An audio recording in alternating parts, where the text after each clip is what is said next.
ما كنتش أعرف إن الحاجة الصغيرة اللي ممكن أعملها ديت هتغير حياتي 180 درجة.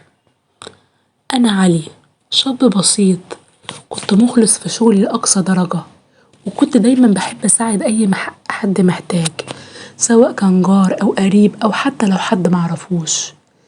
يمكن ميكونش عندي فلوس كتير، بس أي شيء بقدر أعمله أو بقدر أعمل حاجة بعملها. وفي يوم وأنا راجع من الشغل شفت ست مسنة واقفة على الرصيف، شكلها كان تعبان وشايلة شنطة تقيلة. حسيت إن أنا محتاجة أساعدها، فرحتلها وقلتلها: ممكن أساعدك يا حاجة؟ ردت عليا قالتلي: يا ابني لو سمحت أنا رايحة لبيتي بس مش قادرة أشيل الشنطة دي. علي مترددش لحظة إن هو يشيل الشنطة، وراح معاها لحد بيتها. ولما وصلوا شكرته الست جدا وفضلت تدعيله وقالتله: ربنا يبارك فيك يا ابني، أنا مش عارفة أقولك إيه. رد عليها وقالها: دي حاجة بسيطة قوي، مفيش داعي للشكر ده يا حاجة. وهو ماشي في طريقه كان مش فاكر الحكاية دي خالص، لكن كان عارف إن العطاء دايما بيرجع.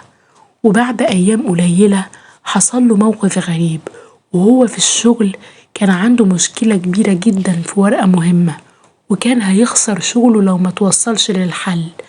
وفي اللحظة دي دخل عليه واحد من أصدقائه وقاله: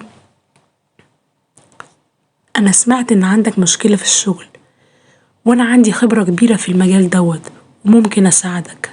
علي استغرب لأن صاحبه في الشغل ده مش قريب منه قوي، بس فعلا هو ساعده وساعده في حل مشكلته، والفضل يرجع ليه في إن علي ما يخسرش شغله. وبعد ما خلصت المشكلة والموضوع عدى، فكر علي في الموقف دوت وقال في نفسه: اللي بيعطي ربنا بيردله أضعاف، حتى لو ما كانش متوقع. الحياة العطاء فيها مش لازم يكون حاجة كبيرة، حتى لو شيء بسيط زي مساعدة حد في حمل حاجة أو مساعدة في وقت صعب. المهم النية الطيبة لله سبحانه وتعالى، وإن الله سبحانه وتعالى بيحب اللي بيساهم في الخير. العطاء مش دايما بيرجعلك بنفس الطريقة، بس أكيد بيرجع بطريقة تانية، أحيانا بيرجعلك في وقت انت مش متوقعه. ولازم تعرف إن العطاء بيخلق مجتمع أقوى وفيه بركة وسعادة للجميع. لو عجبكم الفيديو حطوا لايك وشير واشتراك في القناة. بشكركم.